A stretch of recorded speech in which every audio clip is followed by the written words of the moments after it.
आज के इस पुस्तक लोकार्पण और सृजन संवाद कार्यक्रम में मैं जिस तरह मैम से जुड़ी उस पर भी थोड़ा सा प्रकाश डालना चाहती हूँ। ये सिर्फ जानकी की डायरी, शिक्षकों की कलम से और अम्मा की बात नहीं है। जब 2020 में सारी दुनिया अस्त व्यस्त थी, कोरोना का समय था, सभी लोग अपने घरों में सिमटे हुए थे, लेकिन फोन सबका चल था।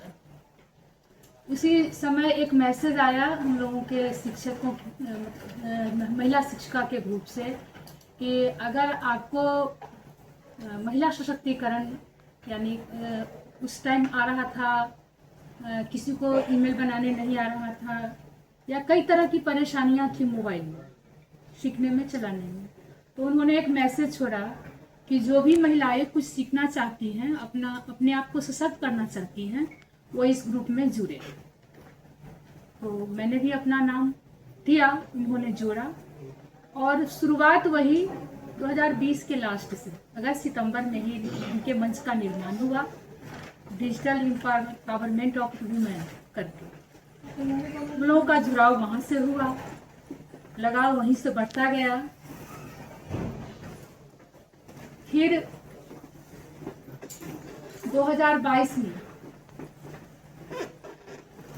ये हम लोगों की मीटिंग हमेशा होती रहती थी। इनके थ्रू उसकी चर्चा भी मैं थोड़ा करना चाहूँगी। इनके थ्रू मैं एक संस्था से जुड़ी और उस संस्था के माध्यम से हमारे बच्चों को ऑनलाइन क्लासेस दिया गया। इनके ही थ्रू जिन बच्चों के पास मोबाइल नहीं था उसको भी मुहैया कराया गया। ये जुड़ने के बाद यहाँ चर्चा करना जरूरी नहीं था, लेकिन भूमिका बताना जरूरी था। इसलिए फिर 2022 में इनके द्वारा एक रखा गया कि आप लोग कुछ लिखिए। जब महिलाओं का संगठन पूरी तरह से सीतामढ़ी में जुड़ गया था, तो हम लोग मैं खासकर कुछ नहीं लिखी थी पहले। तो मैं बोली इनसे कि मैं तो कुछ लिख नहीं सकती हूँ, मुझे लिखने का तो कोई अनुभव है नहीं, क्या लिखे। फिर भी इन्होंने एक उत्प्रेरक का काम किया, इन्होंने कहा कि कुछ तो लिखिए। मैं एक रात में ही जब कलम उठाई तो 3-4 पन्ना लिख गया। दोबारा उसको पलट कर देखने और मैम को भेजी कि मैम इसको देखिए जरा, ये चलने लायक है क्या। तो मैम ने देखी, मैम और बोली कि हाँ ठीक है, थोड़ा सा जो अक्षर सुधार की आवश्यकता है उसको करिए। मैं बोली कि मैम आप ही इसको ठीक ठाक कर दीजिए जो हो।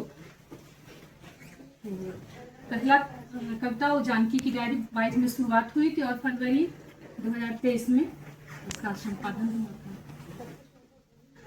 सर ये सर भी थे हमारे वहाँ पे जिस दिन इसका ये होना था लोकार्पण। फिर दूसरे पुस्तक जो शिक्षकों की कलम से है उस पर भी मैं बैठक की और बोले कि कुछ लिखना है। तो पहली जो मेरी कविता थी वो नारी से संबंधित, मैं नारी हूँ आद्य की अधिकारी हूँ, मत रोक मुझे, मुझको तो आगे बढ़ने दे, आज़ादी के इस अमृत महोत्सव पर मुझे अमृत पान तो करने।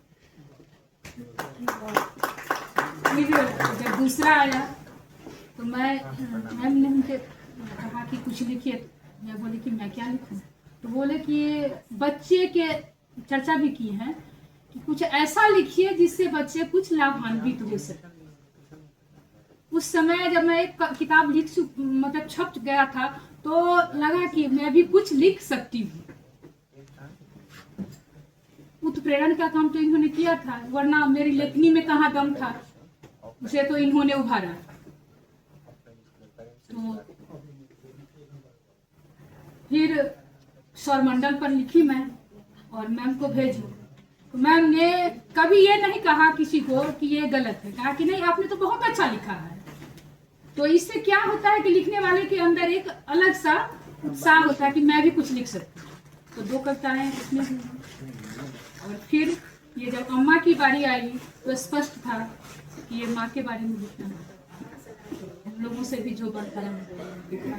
कुल मिलाकर हम यही कहते हैं कि प्रतिभा बहुतों के अंदर होता है, या जैसे अंकुरण के बारे में चर्चा किया गया है कि बीज वैसे ही पड़ा रहता है, लेकिन जब तक उसको उचित माहौल नहीं मिलता वो अंकुरित नहीं होता।